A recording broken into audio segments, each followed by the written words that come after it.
Welcome to Vivid Talk Live. I am your host, Gwen Witherspoon. I am a brand strategist and a Better Life Coach. Vivid Talk Live is all about your personal and professional development. And I am here to help you learn a fresh way of thinking and doing for all you were designed to build. I want to say that again. I am here to help you learn a fresh way of thinking and doing for all you were designed to build. You can watch live Wednesdays at 7 p.m. Eastern Standard Time on your favorite social networks or on my website at gwenwitherspoon.com, where you will also find the replays. And you are made. This is my intro for tonight's subject. You are made in the image of your creator with the power to create and cultivate your environment. So tonight, I'm going to start a new series to help you find your purpose in the dignity and divinity of work. That phrase came to me this weekend while I was watching a movie, and I'll tell you more about that after we come back. But in the meantime, I want you to please introduce yourself in the comments. Your questions are welcome. Say hi to Ron, who is helping me monitor the chat. Thank you so much for joining. Please share the link to invite your friends. Tell them about the replays. You can visit gwenwitherspoon.com and find everything there is to know about me. You can see the latest blog posts. You can watch the show live. And you can see the last replay at the bottom of the page. And if you want to see more, just click on the replays button. That's going to take you to this fabulous page where you will see all of the episodes that we've done to date. And this is the latest blog post series is about developing your personal brand map. Developing your personal brand map. I am going back over, just kind of reviewing in just a different format what we've talked about over the last couple of weeks. So this is going to be a really great resource because it'll be another way to look at the same information that we've gone through. A way, if you don't have time to watch the entire episode, you can kind of go through here and get a really quick overview. Now, I want to make sure that you also follow at Gwen Fuchsias on Facebook, Instagram, Twitter, and Gwen Witherspoon Coach on YouTube. There we go. I gotta tell you, so this has been a really fabulous holiday season for me because I've had a phenomenal year in spite of all the things that are going on outside of my home and outside of our office.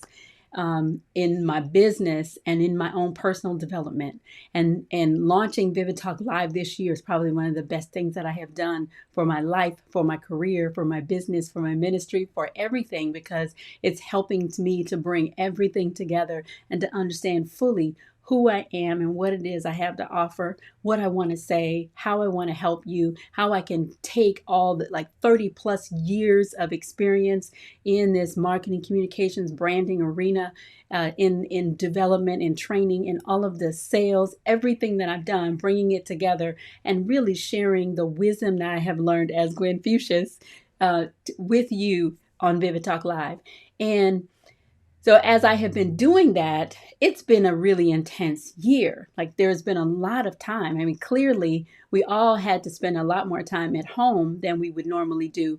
But this is also my home office anyway. So it just seemed like it intensified. And because my business was growing at such a really fabulous pace, I was developing a team, really making a shift from being a glorified freelancer to being an agency principal.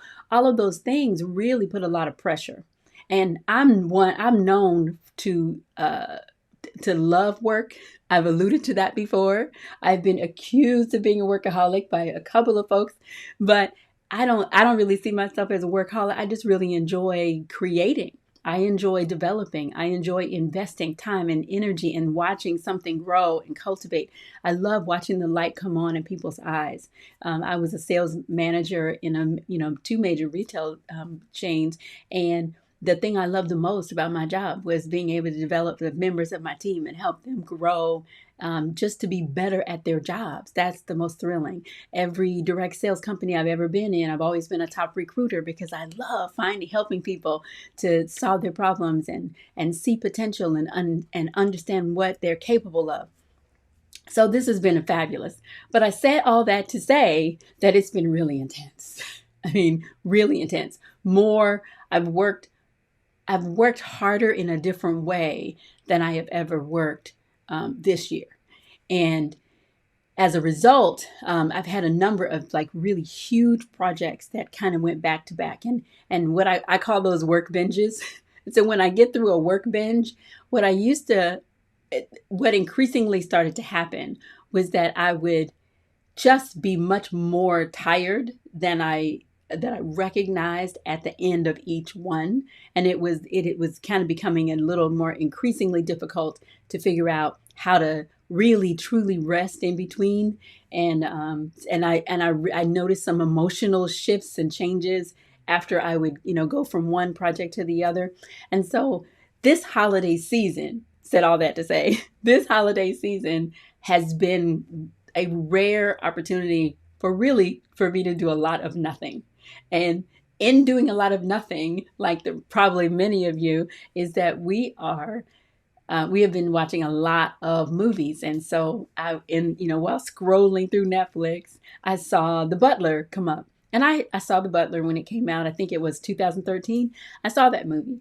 And I know that I've seen it. And typically once I've seen it, a movie, I don't really go back. But for some reason, I had a little downtime, was getting dressed, and I thought, oh, let me start this.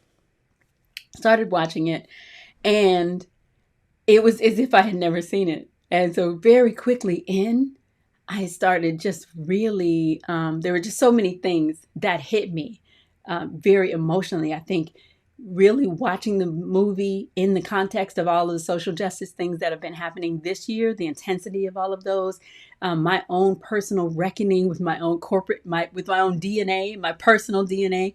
Like I did a 23andMe, and they keep updating it, so I'm getting more and more and more Nigerian and more and more and more British and Irish, which is slapping me in the face about my own personal history, which is apparent just in the way I look. However, when you see it on paper, when you see it in real life, and you see the connections and see the migrations and influences and all of that, it's so overwhelming, right?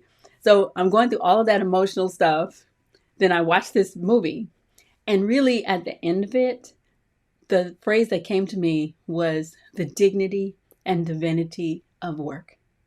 And there was a phrase in the movie that they kept saying, they said at least twice, was the room should feel empty when you are in it. And I'm like, and then as we went through, there were so many situations where this White House butler who worked for 8 presidents during the civil rights movement, and all of that. And hey, G Money Man, great to see you. But it was so interesting to watch how he and the other butlers were being treated as they worked. But when you watched at a certain level, though, there was this beauty to watching them grow and get more skilled in their labor. And I just couldn't help but think about, here's this white man trying to tell these black men how they had to function and what they had to do, right? As you go through the whole movie, you see so much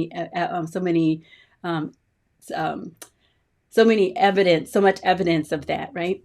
And what struck me was how valuable work is. The ability to apply your hand to something and be rewarded for that. Be rewarded with satisfaction, with just with a sense of accomplishment, with just the opportunity to make a living for yourself, to feed your family, to kind of chart your own destiny. This is the legacy of work that God himself has granted to us, that it's not something that any human being has really any control over.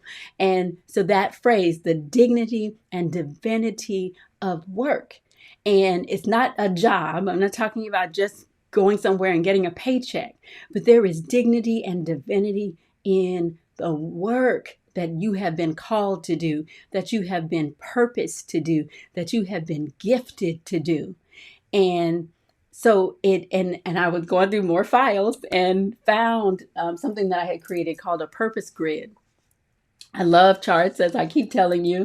And in this purpose grid, I kind of mapped out really the trajectory, like kind of 5 primary keys to finding your purpose. But what I realized is you cannot find your purpose outside of the work that you are doing. That those two factors are linked together, the work and your purpose. Because once somebody finds their purpose, then they know what they should be doing, right? So if you are, but then you might work your way into purpose. Purpose is not something that just shows up, for most of us. This isn't just something that's apparent as soon as you are born. There are some traits, some characteristics that you can look for from birth, on up. But you can, the two work together. It's just like the whole concept of faith and works. You can believe something about yourself, but you actually have to do the work to learn, and understand fully what that means and how you are supposed to conduct yourself and how you're supposed to behave, right? So that's what I wanted to talk to you. I want to help you find your purpose in the dignity and divinity of work. You hear people talking about their life's work.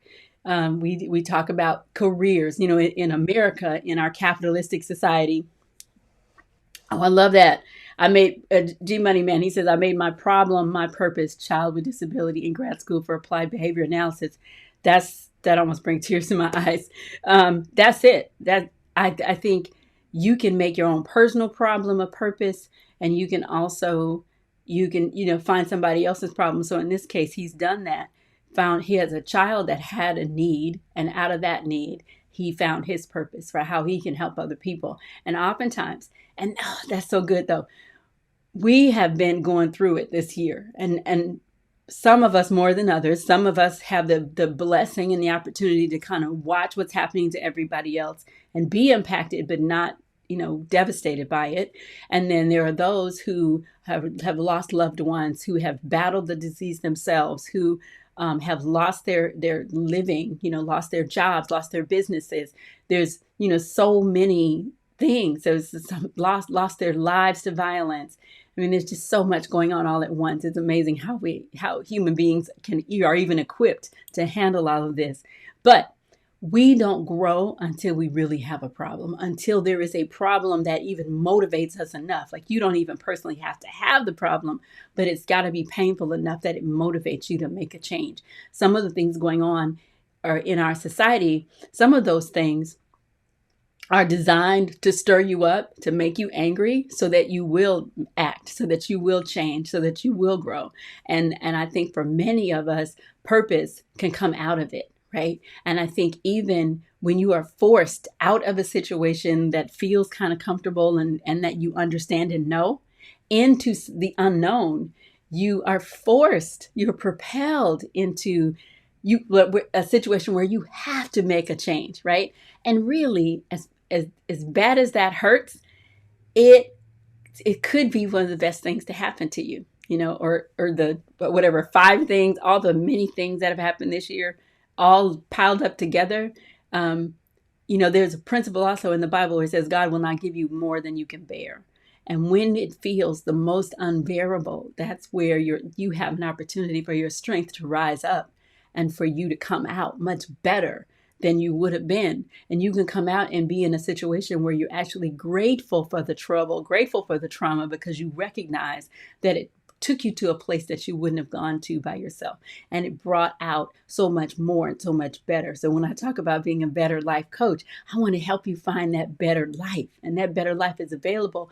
But I want to present to you that better life is found in your work, and not just the job. So I want to make the distinction between the two. It's not just what somebody's paying you for, but it's the work that you are graced and gifted to do. And that work, that grace, that gift will ultimately lead to money, but it's not, I think in the beginning, it's not necessarily determined by money. It's not driven by money. And my husband and I just did a huge photo shoot recently. I love being on on set with him when he's doing graduation portraits, because he's so into a higher education. Come on now, So G Money, he says, I currently determine public assistance benefits in the government, not a glamorous job, but it provides.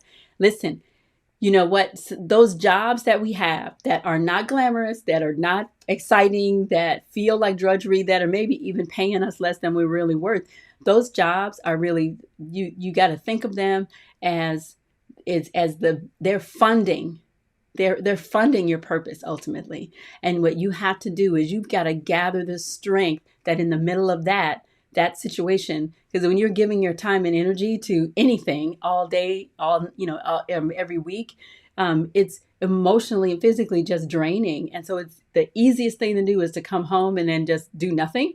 But what I want to stir you up to do is, no matter what situation you're in, I want to stir you to really find your purpose, find the work that feeds you, not just feeds your family, not just pays your bills, but find the work that feeds your spirit, your soul, that the work that's founded and rooted in the gift and grace on your life. And so I'm going to start out tonight. I'm sure every time I start one of these series, I always think, I don't have that much to say about that. And then I get to gabbing, right? And so now I'm sure that this is going to be multiple episodes, but we're going to start with the this first one tonight. And so ultimately, I'm going to be going through, there's kind of, I was going to call it 5 keys to purpose, right? Because there's kind of 5 basic steps. I want to go through those very quickly and then just kind of introduce what I've I've identified it as a calling, but I really probably want to talk more in terms of your core motivation. Really, your calling can be defined as a core motivation, a strong urge toward a particular way of life. So we want to hit on that, but I probably will just touch that a little bit, and then we can go more into it next week. But this week, I want to introduce this whole idea of the dignity and divinity of work. Oh, that's so good. And I've mentioned before, this is not technically, it's not a Bible study, but most of the concepts and everything that I get, everything that I do is really rooted in the Word of God in some way, even if I don't say it. And so, every once in a while, though, I want to pull out the scripture. Let's see. I want to find it for you. And I think that, even if you're not a Bible reader, I think you can appreciate the principles that I'm bringing out. I really, really, really consider Miles Monroe. He's passed away now, but I consider Miles Monroe a mentor of mine, like a mentor even in my head, right? And one of the things that he brought out in this particular verse, it's here it is. It's Genesis 2:5, and let's see. I'm just going to go ahead and read it from the New International Version because it's at the top here. It says, now no shrub had yet appeared, talking about after God, as God was creating the earth and everything that he had put in place. And then it says after that, now no shrub had yet appeared on the earth and no plant had yet sprung up, for the Lord God had not sent rain on the earth, and there was no one to work the ground. He said there was no man to till the ground in the King James. And what I learned from Dr. Monroe is that God withholds rain. He withholds increase. He withholds the harvest, right? When there is no one who can work the ground, who can manage the increase, who can manage the abundance. And so the first thing I want to talk to you about, to just point out there, is when he talks about there was no man to work. So the work that you have been assigned to do is so vital. And it's not just a job, not just something that you're doing for someone else to pay the bills. It is, it's kind of intrinsically how you function and what motivates you, what gets you up, what gets you excited, what makes you move. Okay. And I believe that every single one of us has at least one core motivation, one primary gift that really drives our whole life. And if we are in tune with that, then we'll have an opportunity to live what I call live our lives at play, live our lives effectively doing while delightfully being, right? And that to me is work. That's how I define it. And so when I talk about finding your purpose in the dignity and divinity of work, I think first we have to recognize that work comes from a divine place. It comes from the spirit realm, first and foremost. And when we tap into that, that's when we're going to get more clarity. We'll be able to make every day, make our vision vivid, because we are starting from just the deepest place possible in the core of your being, your origins, your existence. Okay. I want to get all deep on you, but it really, it gets me excited when I think about that. And whenever I tap into that for myself, which I feel like I've been doing a lot during 2020, I think it really just makes life sweet. You still work hard, you still have challenges, all of those things, but there's more triumph at the end of it. There's more, you feel invincible at the end, or as you work through every situation while you are effectively doing and delightfully being. Okay. But so 5 keys. One is vision. The other, I call it communication. Probably somewhere I'll shift that a little bit, but I want to, I'll explain that a little bit better. But vision, communication, study, talent, and discipline. Is that 5? 1, 2, 3, 4, 5. Yep, that's 5. Okay. So Proverbs 29:18, another Bible verse, says, without a vision, the people perish. The New King James says, without a revelation of what God is doing, people cast off restraint. And I think when we don't have a revelation of what God has done in us, what God's idea is about us, what gift we have, who we are, when we are not clear about that, when we don't have just a revelation, a divinely inspired idea about who we are, what it is we're supposed to be doing, then it's easy for us to cast off restraint, and you can waste time, you can procrastinate, you can backtrack, you can doubt, you can get involved in just pleasure, you become unmotivated, all those things that cause you to perish, right? And that's why we're doing Vivid Talk. Vivid Talk is about helping you get a vision for every area of life. And vision starts with a revelation. Okay, so I want to help you get a revelation. So one of the keys to understanding your purpose, to finding your purpose, is getting a revelation of who you are and the gifts that you've been given.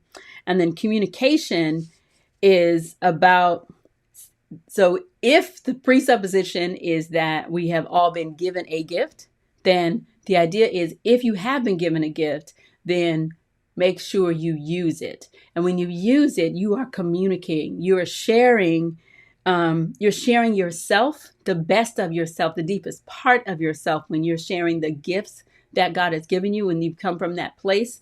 And then there's another Bible verse that says that your gift will make room for you. Because if you're operating out of that, like for instance, I started out in advertising right out of college after I got my graphic design degree, went straight to an advertising agency, but I started in the front office, right? Because I'd always been administrative. But my gift, I've always been an artist. And even as a receptionist, I approach my job with creativity, like that gift of that gift of art. I was always showing up with it in some way. Okay. And I was quickly promoted every step of the way. I was an account assistant in the account services department. As an account assistant, they finally offered me either the opportunity to get promoted to account executive, or to just move totally over to the creative department, which they said that I approached my job, my account assistant work from such a creative place that they wanted to create a job for me in the art department if that's what I wanted. Because I told them when I came there that because I had a degree in graphic design, that I wanted to eventually move to the art department. I had no belief and confidence that that was actually going to ever happen, right? Because I was so mentally and wounded and wrapped up and too busy judging myself and judging my gift and judging my ability, that I said it, I spoke it, so I used the creative power to actually help bring it to pass. But then my gift is the thing that kept showing up, and it made room for a new position for me. Okay. And so no matter where you are, if you are in a public assistance job or a public service job, and or you're in some situation that is not ideal for you, it's not where you want to go, it doesn't feed your soul, you can still show up and use your gift to help create room for you, whether it's there or somewhere else. The bottom line is wherever you go, it goes with you. And if you learn how to just tap into that, no matter where you are, you're going to come out so much better. So you'll be communicating, you're going to be sharing who you are every step of the way. And so the next step is the next key to finding your purpose is study. And so it's hilarious. It's not a Bible study. However, almost every point has a Bible verse. But so these are some foundational keys that I go to over and over again when I talk about personal branding. So that's part of the reason. But Galatians 6:4-5 from the Message translation says, make a careful exploration of who you are in the work you've been given and sink yourself into that. And I like to say you need to get a PhD in you, right? We spend all this time studying everything, but we're not studying ourselves. You got to learn who it is you are, what it is you have. I love that careful exploration. It's not loose. It's not like we're not sharing it like we're like zodiac signs. We love to say, oh yeah, I'm an Aries, I'm a Sagittarius, I'm a this, I'm a that. But once we know what somebody's sign is, then we think quickly, we sum them up and say, oh yeah, this is who you are. And then we keep moving. Or we even say that about ourselves. But what you have to do is go beyond that. Beyond zodiac, beyond any personality description, beyond any limitation or any belief you may have about yourself, whether it's positive or negative, and just keep studying because one of my favorite things that people say, or one I want to talk about, is with women especially, people will always ask the question, well, can women have it all, right? What can women have it all? And I'm like, you never ask that of men, right? Can men have it all? But we ask a woman, can she have it all? And what I realized after hearing that question over and over again in so many different ways, what I realized is you can have it all. No matter who you are, you can have all of it, but you just cannot have all of it all at the same time necessarily. And all changes based on who you are, where you are, and what stage of life you're in. And what may have been all to you in college, when you are in the middle of your career, that may not be all anymore. And so what we have to do is really give ourselves the room to grow. And as you grow, you have to learn more because you're capable of so much more. Where you started is not where you're going to end up. And it certainly isn't where you have to. You are in control, and you don't control everything that happens to you every day, day in, day out. You can't, but you are in control of you, right? I learned as a manager in luxury retail, you got to control what you can control. I learned as an independent entrepreneur, you control what you can control. And that all I can do is control me. I can't decide what somebody else is going to do. I can't figure out if somebody's going to buy something from me. I can't figure out if somebody's going to watch Vivid Talk Live, but I control whether I do the show or not. I control whether I write the content, whether I share who I am, whether I develop this gift that God has given me or not. And so you do too. But you have to, the first way you can control that is you have to study it. You have to examine yourself. You have to be willing to allow the light to shine on the dark places on the inside of you. And you got to be willing to do the work to develop and grow and change and do it without judging yourself and without just speaking negatively, just literally recognizing that we are all human beings that are capable of greatness, and we can also be real devastating and hateful, right? So And no one has a monopoly on that. We are all in the same condition. We all need help. We all have blind spots. We all make mistakes. And so it's all about how we face those things and grow and change through it all at no matter, at every stage. And so the key to that is study. And then the fourth area is your talent. So talent, I think talent is really about just your natural aptitudes. We all have talents, and it's easy to look at somebody else's perceived talent and say, oh, I wish I was like that, or I wish I had that. But it's better you can admire them but just take the time and to discover and recognize your own talent, because it may not be musical or athletic or something that's obvious to the sight, but we all have talent. We all have natural aptitudes towards something. I discovered by accident that I am handy, right? I'm kind of a crafty. I'm a craftsman. I took a class how to make scale miniatures, and I'm not going to like cry and geek out like I always do when I talk about my miniature obsession. But I took a high level, like museum quality level course on how to make miniatures. I went through a summer camp, a school per se. And this one class, I must have used about 20 or 30 different pieces of equipment that I had never used before. And when I got done, the instructor said, "You are really good at this." And I'm like, "Oh, am I?" So it really helped me understand, though, that I am good at that. I'm not just an artist, but I am a craftsman. I love working with my hands. I make jewelry, all these things. But so I have a natural aptitude for that, which I wouldn't have known if I hadn't done something, and if someone else hadn't looked at me and helped me to see that. So, and I just say all that because I really want you to open up so you can discover really the depth and breadth of your talent, and that there are so many ways to describe talent. And if you know anything about, say, the music industry, or athletics, we look at those two industries and we say, we see the athletes themselves. They are the superstars, that we see. But who's making the most money? It's not the athletes. I don't care how much they're making.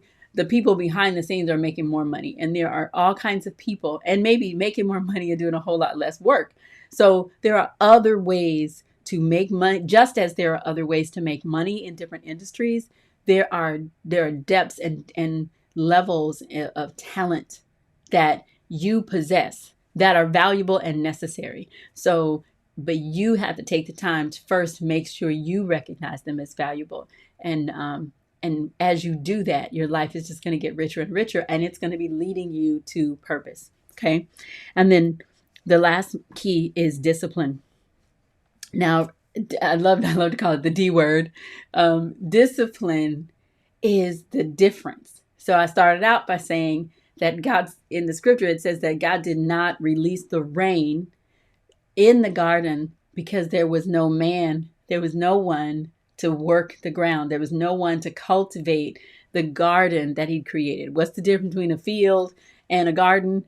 It's that someone has managed it. They've worked the land instead of it just going off, running rampant and doing whatever it's going to do. A garden is beautiful, but it's fashioned and created and designed and cultivated by someone. And so but that takes discipline.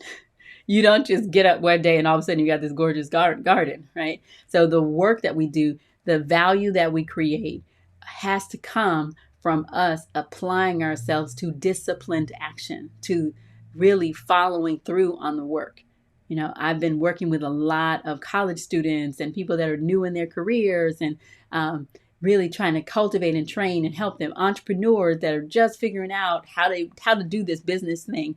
And the hardest thing in the world is helping them understand the discipline of the work that they have to do. So maybe we need to add another D, the divinity, and discipline of work, because that is the final key. If you could have less talent, but you more disciplined, and you're going to come out ahead of the person with all the talent who should, quote unquote, be, leading the way.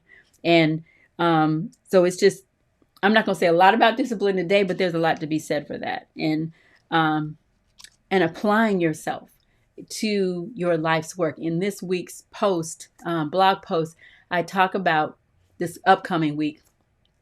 I talk about an artist. She's a Venezuelan artist who for 90 years, or let's say 80 plus years, she was an artist. And she just gave herself to her art, invested her time and energy in developing it, cultivating it, just because she loved it. I mean, can you imagine spending an entire career doing something like that, not getting really any notoriety, not doing that until she's in her 90s? And I just learned that she died this past August at 99, at the age of 99. And from 90, early 90s to 99, she was finally being discovered by museums and collectors and making millions of dollars, like after 80 years of work. Well, what she did was she tapped into the grace, the gift on her life, so that she could, and she gave herself to cultivating this gift. Now, painting and creating her art wasn't necessarily the gift, but it was the message that she had, the feeling that she imparted. It was the difference that she made in her work, the love she poured into what she did, her life's work. And out of that life's work, thankfully, before she passed, she at least had an opportunity to reap the rewards of that, and probably her family afterwards. She was able to leave a legacy, but she wouldn't have gotten there without the discipline to continue working, even when it didn't necessarily feel like this was paying off, right? I know whenever we set out to do something, are we going to make money? Is anybody going to pay attention? Especially in social media, is anybody going to like it? Is anybody going to follow me? We let all those things limit or weaken our discipline. And what I want to inspire you to do is to really just dig in and focus so that you can discipline yourself, your life, your actions, and find your purpose, ultimately. And in that purpose, that's where you're going to have the better life, that abundant life that you deserve, that has been destined for you. And you maybe even living it now, but there's other dimensions and other depths of it. There's a more of a difference you can make in the lives of other people. There's more joy that you can find for yourself, for your family, for your loved ones. There's more available. And you don't have to get more if you're happy with where you are. But I also talk about the fact in my blog that one of my favorite mentors in my head is Peter Daniels. And one of the things he says that if you're not moving forward, you're going backwards. So we want to tap into the dignity and divinity of work so that we can find our purpose, and to allow that purpose to help us find forward momentum so that we can step into that better life, that we can constantly be stepping into it, because it's not a destination, it's a journey. Okay. So so there we go. I'm not going to get into the core motivations. I will stop there for today, and then we can pick up again where I'm with this same topic next week.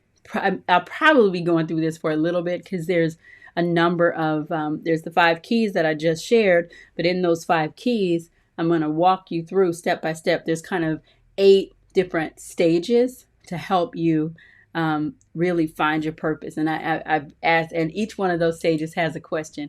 And so we'll go through each one of those and help kind of walk you through what I call my purpose grid. I want to thank you so much for joining tonight. Please share the link. Most people, even though we do the shows live, my experience, even when I used to do a Vivid Talk Live podcast, and what we found is that most people watch the videos after the fact, watch the recording, they watch the replays. And so make sure you take the time to rewatch the replay, to also to share the links with people that you think this might really help. And And then I'll see you next Wednesday at 7 p.m. Eastern Standard Time right here on you can watch live on gwenwitherspoon.com, and you can also watch on your favorite network. Most people are watching us on Facebook, and I'll see you then.